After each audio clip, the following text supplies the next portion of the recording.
Okay, Niall, so we're down here at the pitching area and we have 3 flags. So we've got 70, 80 and 100 yards. I'm going to look at those distances for you to start off with. So I'd just like you to start off by hitting a few shots, maybe 5 shots to each flag, and we'll take a look at the results and go from there.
Okay, Niall, so that was a good session? Yeah, very good. Pleased with that? Yeah, so we just spent half an hour down here on the practice area at Naas Golf Club. Just went through some really basic stuff, to be honest. Stuff we've spoken about before, but just over time, I guess, has drifted as well. Yeah. So yeah, we've just brought that back into focus. So yeah, maybe just give us the highlights. Well, really what we did was we started off identifying that alignment wasn't enough of a priority for Niall in his shots. So the initial shots were coming out slightly left and right, and the flights were a little bit high and low, so there wasn't consistency in the trajectory. So we just talked about alignment there first of all, just to get the club face locked onto target, so that we narrowed down the dispersion left and right.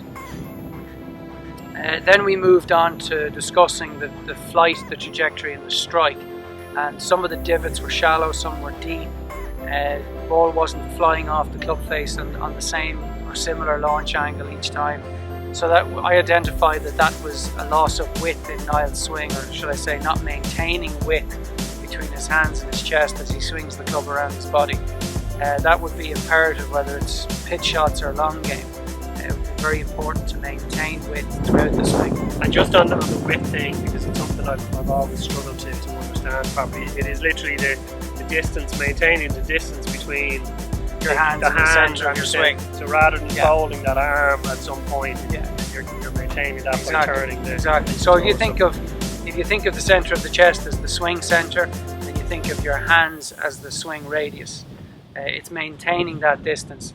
When we try to create too much width in the swing, it can cause us to lose control over our swing centre. So it's a chicken and egg situation. And we use the SAMI, which is a very, very simple piece of string, effectively on a coil. One of Tour Striker's products, but yeah, a very simple way of just maintaining that distance. If the string shifts, if you hear it move back in or whatever, it'll tell you that you're losing that width in the swing. Exactly. We were able to, you'll be able to see this on the video where Niall set up with the SAMI teaching aid, and he was able to focus, the piece of the string helped him to focus on maintaining that width between his hands and his chest. And as a takeaway, as something to kind of, we spoke earlier on in the video about,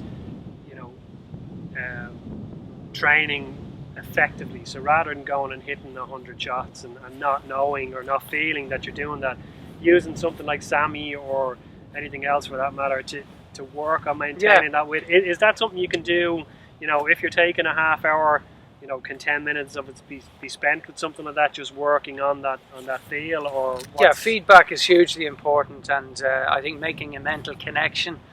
You talked earlier on about feel versus real, so I mean, when teaching aids help us to make a correction effectively, develop a feel, and certainly something like that would be hugely beneficial. I'm a great believer in teaching aids. I think so kind of 15 minutes or something of just working on that that feel with something like that is okay. So the benefit of getting that little bit of width was the strike improved straight away. The following shots all flew on a more consistent trajectory. That in turn allowed Niall to control his distances better, and at the end we were getting his shots flying 70 yards towards that flag consistently well. So that was much better. What it did was it highlighted something Niall has had in his mind for quite some time, which is the fact that he has quite a strong grip.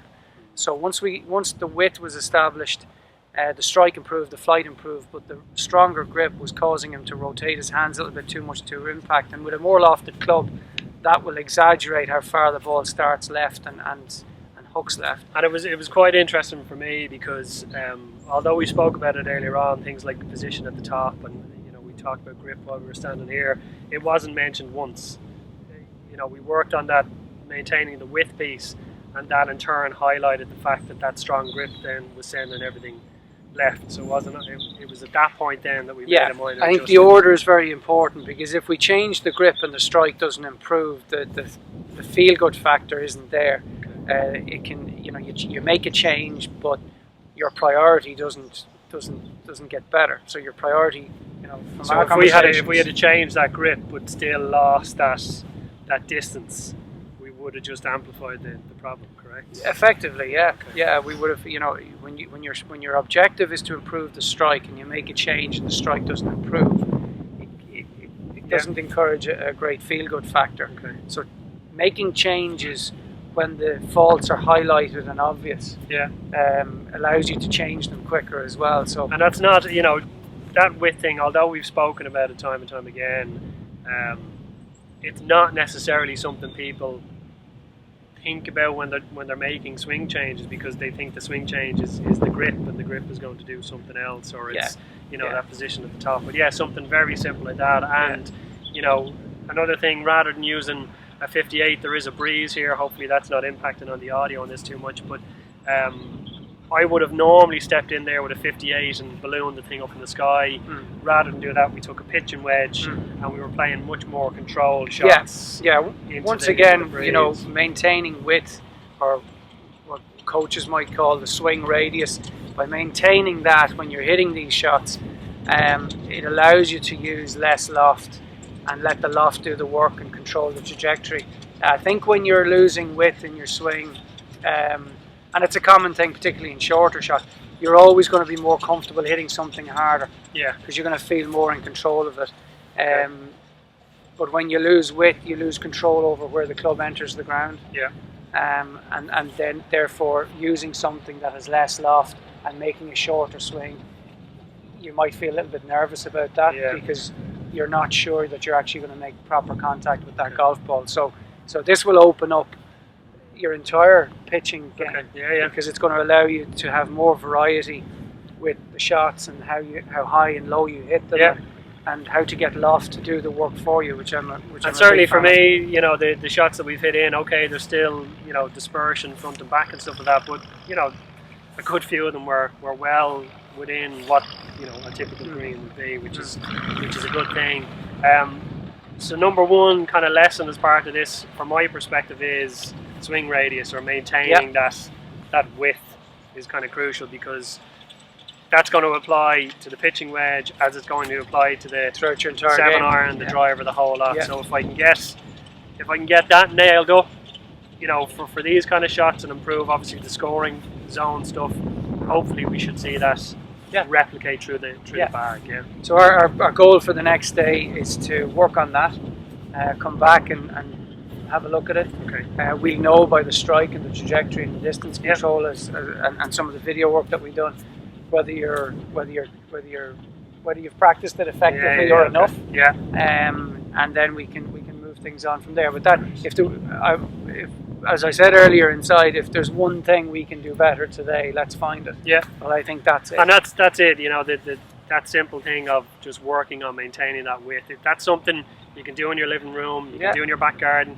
you don't have to hit any balls really. Okay, that will help reinforce the sense of the feeling, but just working on that width of removing that folded arm, that lead arm bend, I suppose, is that's a great takeaway for me. So yeah, let's work on that and do some homework, and then come back and see what impact that has next week. So yeah, stay tuned. Hopefully you've enjoyed the video, and we'll have more to come soon.